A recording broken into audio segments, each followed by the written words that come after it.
Merry Christmas, everybody. I wonder if you've ever looked at a picture at any time and thought, something just feels wrong about this. I can't quite figure out what it is, but I'm looking at the picture, I'm looking at the video, and something just feels kind of off. And you might be wondering, why am I asking that question when this is about the Nativity and we're talking about the Christmas story? And the reason I'm saying this is, I wonder if you've ever asked the question, where did the wise men come from? Sometimes we just accept the whole process before us, that we make these simple assumptions that just seems quite normal, that 3 people from the east, or as many as there may have been, have come and crossed that distance to come and see Jesus probably as an infant, if we want to get really realistic about it. And this is why we should never just accept anything and should always challenge and ask the questions, not because we don't believe the word, but because we want to understand the word. See, 3 people traveling from the east. It's not a small thing, it's a big thing.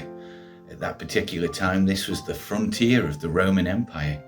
The other side of that desert period of Persia that we might know as modern day Syria and Iraq, and even part of Iran, where people would have travelled from, is dangerous and difficult desert areas.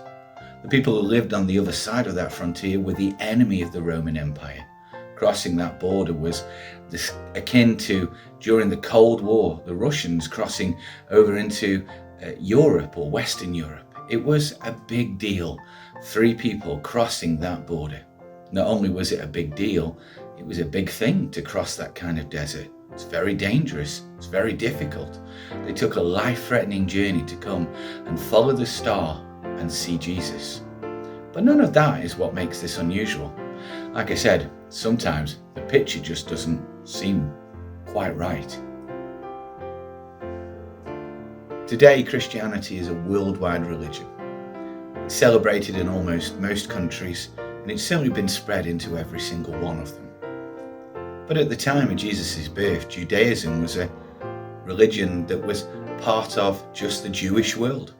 And although during the times of them being captured and taken from their own land, Jewish people had spread throughout the Roman world, the idea that anybody from a Gentile kingdom was looking for the birth of a coming king, well, that just wasn't the case.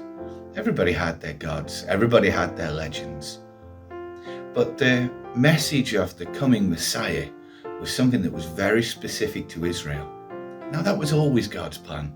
Israel was to be the royal priesthood, and God has still chosen the same, that we as the church are brought into that royal priesthood so that we might share this hope and message of Jesus.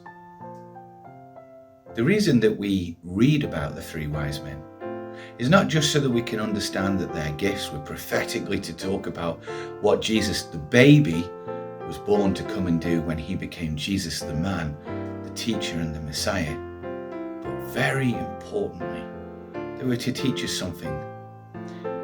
God was not the God of Israel alone, but he was the God of all mankind. And at the birth of that coming Messiah, he sent a group of Gentile men who probably through the teachings of people like Daniel when Israel were captured and enslaved in Babylon, whose teachings remained within the different cycles and schools, would become something so important to people that they would cross a frontier, they would cross a dangerous land, they would come and show that God was the God of all mankind.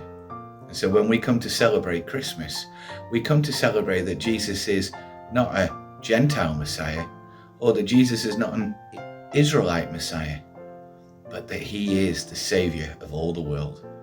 And we know that to be true because in his infancy, all the world came to him. The Lord bless you all.